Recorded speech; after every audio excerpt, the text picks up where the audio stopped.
Well, that was quite a upbeat song, hey? Right. Good song, but, I suppose music is all subjective and has its own meaning to everyone. Tell us about that song. What does it mean to you then? For me, I put this song first. I felt this song was right going first because when this whole, I'd like to say an episode, it felt like a long episode for me with alcohol started. I just came out of a pretty big breakup. Right. I was going through some stuff, and coupled with that, I also had just finished a job contract. And so I had a lot of free time and a lot of money to burn. Right. So going out, knocking them back with friends, stuff like that. And I think it was just coming into late spring. Mm-hmm.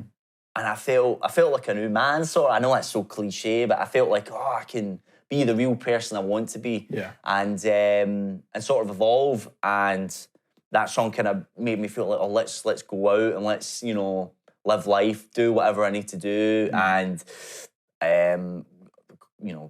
culturally, Scotland is quite big on drinking. Yeah. And that's the first thing really I picked up. That song made me feel good. That would be a song I'd listen to before I'd go on a night out, or I'd stick my earphones in and listen to as I was going down. So that's why I picked that one. Gave you a bit of fuel to the fire, I suppose. I'd say so. It's a groovy tune. And maybe some of the listeners might agree with that. It's a really cool band, Bad Rabbits. Mm-hmm. Awesome band. It's got some great tunes, and I'm sure you might hear some more in the future from them. But it's got a vibe to it, the slap bass. It's funky. It kind of reminds me of that good time, that feeling good time, this new Liam, so to speak, as cliche and cheesy as it sounds. That's how I kind of felt at the time. Yeah. So this what we're talking about then today, it all sort of stemmed, because like you said at the beginning of the show, you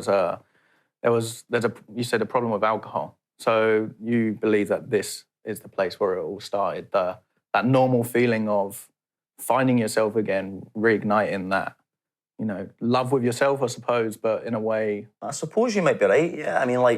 I think a lot of it came from trying to distract myself from some of the feelings I was feeling. And also, I'm quite a sociable person, and as you'll know, I'm always quite open, happy-go-lucky type guy, quite charismatic as a person. So for me, I wasn't drinking in my head because I needed to drink. It was drinking because it was part of the social construct, like what you were doing, going on a night out, may it be, or going to the pub to watch the football or the rugby.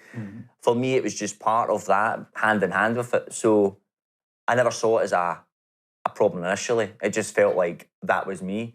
Yeah. But of course, things like this creep up on you, and you don't really realise it's a problem until either it's too late or until you've got people telling you. Yeah. So it's kind of an interesting one, really. I suppose that leads perfectly then onto the next track you've got lined up for us then. I do have a little number popped in for us. It's an interesting one. Again, very sort of upbeat in nature, but with lyrical content that is a little subdued. So this is by a band called Doves. Right. Nice. Really cool band. If any of you played FIFA back in the day, you'll probably know this song is one of the songs. This is Black and White Town by the Doves. Brilliant band. Check them out if you're interested. And this sort of leads us into a sort of grey zone of that time for me. Yeah. Yeah. All right, let's listen to it. Let's do it.